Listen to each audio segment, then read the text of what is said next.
Here at Live on Purpose TV, we get suggestions and requests, sometimes from you, the viewers. Big shout out to Tyler, who asked me, how can you make your day less boring?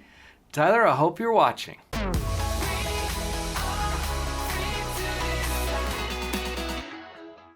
Hi, I'm Dr. Paul Jenkins, a professional psychologist, so I'm going psychological on you first. I'm going to give you 2 mind tricks and then 2 really practical strategies after that, how to make your day less boring. So here's the first mind trick.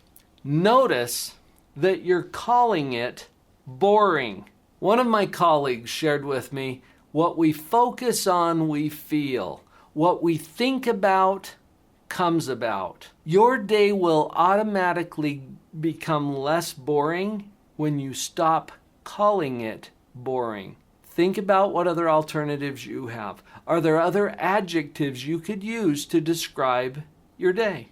This matters. Our mind latches on to the words that we use to describe our experience. Here's an example that happened to me personally not too long ago. I got a call from a company that I've been working with for several years, helping them with positivity programs and some of the professional development that their team needs. They called me up during the pandemic and they said, Dr. Paul, can you come on and do a virtual event for us to help us understand how to stay positive during such challenging times? And of course, I accepted that invitation.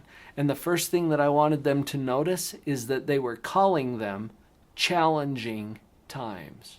Now you might be thinking, but a pandemic, Dr. Paul, come on, that is challenging.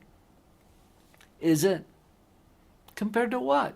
I then shared with this company a story of Immaculée Ilibagiza, who is just a delightful young woman who suffered and survived the Holocaust, the genocide that happened in her home country of Rwanda. If you're familiar with that story, you know exactly what I'm talking about, where over 1 million people perished in a short period of time, maybe 90 days. Difficult times? Challenging times? Really? Compared to what? Now, I'm not saying that the pandemic wasn't challenging. I'm just saying we're labeling it that. Let's notice that. Because compared to a genocide, this is a cakewalk. Compared to what? Your day is boring compared to what? That brings up the other psychological mind trick that we get to be aware of to make our day less boring. You are never wrong about how you feel. So let's say that you're feeling bored. Well, you're not wrong about that. Your boredom, however, that feeling of boredom is based on what you are thinking, how your mind is processing this experience. Now, I already gave you one thing that you can do. Compared to what? Well, notice that it's only boring compared to something more engaging or more interesting to you. That's important to notice because you could be involved in something that's even less engaging or less interesting than whatever it is that you're doing while you're feeling bored. See, feelings are based on our beliefs. And when I say beliefs, I'm not talking about thoughts. Thoughts are more conscious. You can tell me what you're thinking. Your beliefs tend to be more deeply seated. It's kind of like the operating system on your computer. It's what's driving everything else, but you're not necessarily aware of it. As we're having this conversation, hopefully some of those dynamics are coming to the surface and you can actually see them and recognize them. Like this one. Boredom is often based in an expectation. An expectation for what? An expectation for things to be more engaging or more interesting to me. But they're not. And so I'm feeling bored. I'm pointing that out to you simply so that you can notice it. Look, I'm not here to tell you how to think.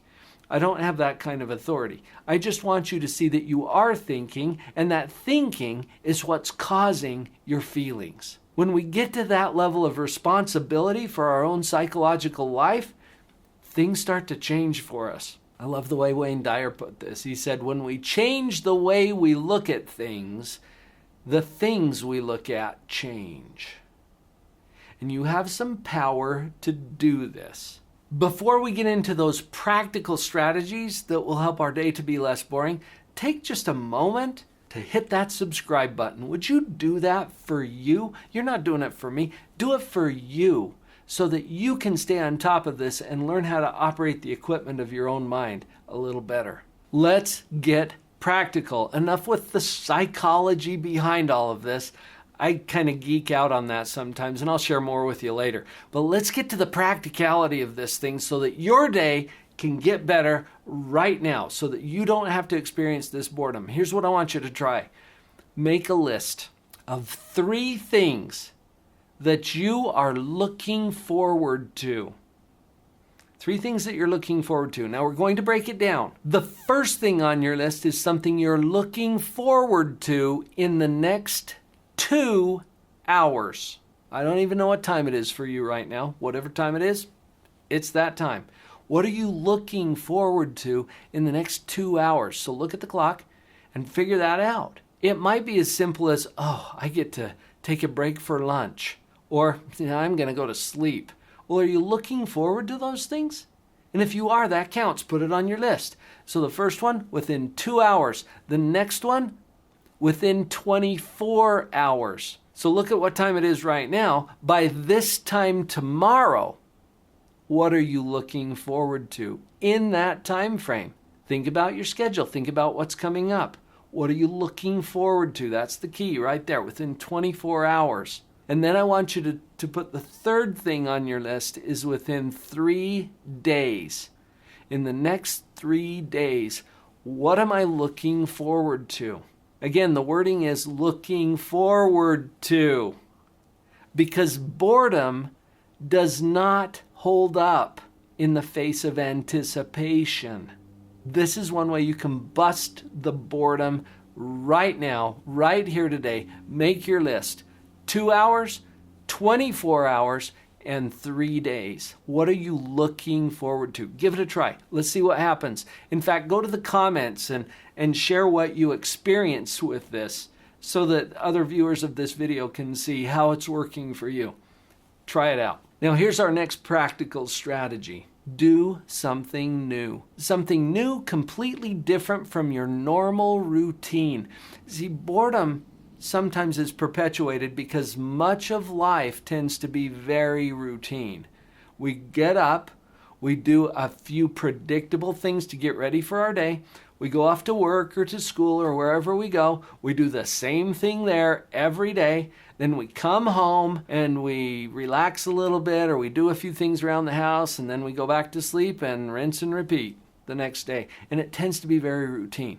If you can add some variety, a little splash of different to your routine, it can make all of the difference in how you experience that day. Now, this doesn't have to be elaborate or expensive or complicated. It can be as simple as going to the store and buying a new brand of whatever it is that you always buy this brand. It could be ordering a different menu item at a restaurant, something that you've never tried before. It could be changing up something about your wardrobe or even how you get dressed in the morning.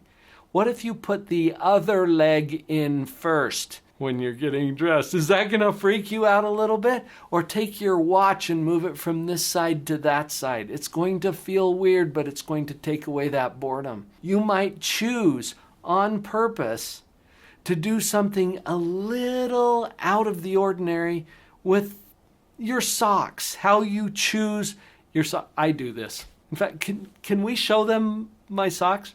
Okay, I got some help here. Check this out. On this side, I have the Rubik's Cube. And this is to remind me that I'm helping people to solve puzzles, but it's kind of fun too. And on this side, and you'll notice my socks don't match, I've got the Live on Purpose sock. And that reminds me about what we're doing here at Live on Purpose TV and how it's all about choosing and creating and living a life that we love. I didn't know I was going to do a full-on fashion show for you today, but I put those socks on this morning because this is part of what I do to create variety and interest in my life. Something as simple as your sock choice can change it up for you. I actually got that idea from my friend Kirk Weisler. He is the author of the Dog Poop Initiative.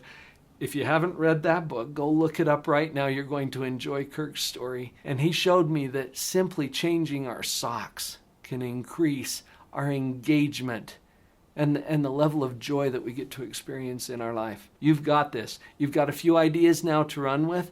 I've given you some of the psychology behind it and some practical things that you can do. Have some fun. It's fun to get some hacks and some practical ideas that we can do to reprogram our mind. The video that's coming up next is going to get deeper into the psychology around that and help you to reprogram your mind to stay strong and positive. Jump on that one next.